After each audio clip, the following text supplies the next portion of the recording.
Most people at some time in their lives are both a buyer of real estate and a seller of real estate. Each of these transactions can teach us lessons. Unfortunately, in most cases, the relief that we feel when the transaction is over, the joy of moving on and starting fresh, causes us to quickly forget any lessons we may have learned. Let's look at some of those lessons. Real estate agents don't really sell houses. They just control the marketplace where homes are sold. It's called the Multiple Listing Service, or MLS. Buyers buy because of 4 factors. 1. They're aware of the house and it meets their wants and needs. How do they become aware of it most often? They sit down with a real estate agent who enters their criteria into the MLS and looks for matches. With modern MLS databases, it's really that simple. Back in the old days, agents had to spend a lot of time networking with each other, caravanning or driving from house to look at new listings, previewing homes so they would know what they looked like on the inside. Agents who were active in the market and spent a lot of time becoming familiar with available homes for sale were more proficient at helping potential buyers find what they wanted and at helping potential sellers set a realistic asking price. The service that the public received and paid for was worth it because the average consumer didn't have the time or ability to become knowledgeable about the market themselves. Before the internet, the MLS was done on paper, and the only picture of the home, if any, was a black and white photo of the front of the house. You had to actually drive to the property to see the back or inside. The internet changed all that. Now an agent can look at over 24 high-resolution full-color photos online. They can look up the tax assessment, sales and marketing history of the property, and pull up a satellite image of the neighborhood. As you can see, the internet changed everything, except for the big price that agents were able to charge for their services. Everyone can access the internet, but real estate agents have successfully kept access to the MLS limited to their own dues-paying members.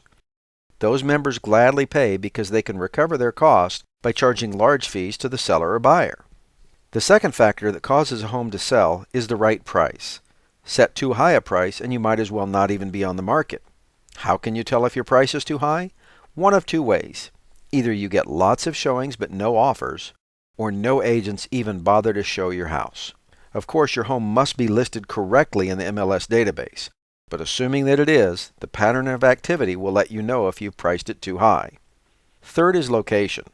Homes aren't easily or cheaply moved, so your location makes a lot of difference in the price and desirability of your home.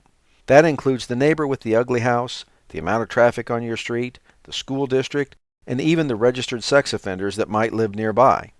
Last is condition.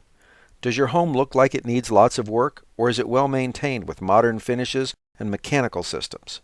Your time and effort at making your home look as nice and presentable as you can is crucial to getting the price you want. It can be as simple as decluttering the rooms and closets, or as involved as painting, replacing floor coverings, and more extensive remodeling. The choice is yours, but condition is important because of how buyers react. Everyone wants to live in a nice home, and they will buy the nicest home they can find if the location and price are comparable. Did you notice that among the factors that cause a home to sell, I didn't mention the real estate agent? To be fair, the agent does need to respond to phone calls, answer emails, and generally be responsive when other agents with prospective buyers need information in order to make an offer on your home. But the agent doesn't sell your home. The price, condition, location, and MLS exposure do. If my dog could properly enter your home in the MLS and answer the phone, my dog could sell your home. If the agent could sell your home, they would open the door for a buyer. The buyer would take a look at the home and say, "Yuck, this isn't the house for me." At which point the agent would say something brilliant, and the buyer would say, "Wow, that was brilliant. I think I'll buy this home after all." That would be selling a home. It never happens that way. Buyers walk into a house and they either like it or they don't. It's really that simple. The agent's job, who listed your home for sale, is to represent your best interest during the negotiations between you and the potential buyer of your home. The focus is on representation rather than sales. That's why they're called real estate agents, not real estate salespeople.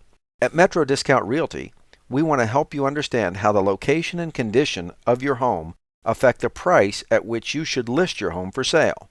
Then we correctly enter your home in the MLS with plenty of pictures, and we syndicate it, which is a fancy way of saying we allow it to be picked up and copied onto various other real estate sites like Homes.com, Yahoo, Realtor.com, and more. We don't play cheerleader for your house. Did you buy the last house because your agent talked you into it? Of course not. You bought the home because you liked it.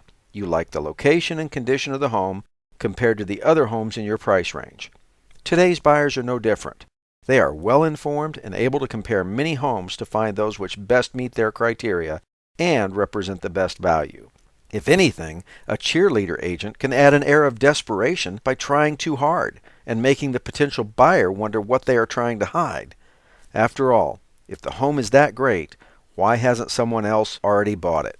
That's one reason why our listings at Metro Discount Realty are always between 90 and 95 days long. Most homes that are priced correctly for their condition and location will be under contract within that time. If a home sits for too long, buyers will wonder what's wrong with it. Rightly or wrongly, it becomes somewhat stigmatized.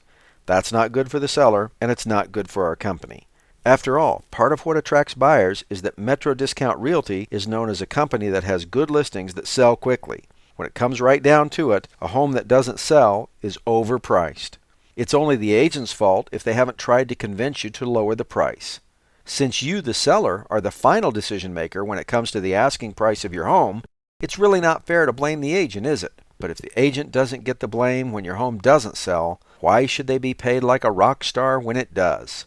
At Metro Discount Realty, we believe in taking credit for what we do and charging a fair price for doing it. We represent our clients' best interest. Like our motto says, we provide full service at a lower price. The lessons? Agents don't sell houses. Price, condition, location, and MLS exposure do. Since the only factor controlled by the real estate agent is the MLS exposure, you probably would be better off paying less and using some of the money you save to improve the condition or offering a better price to the potential buyer.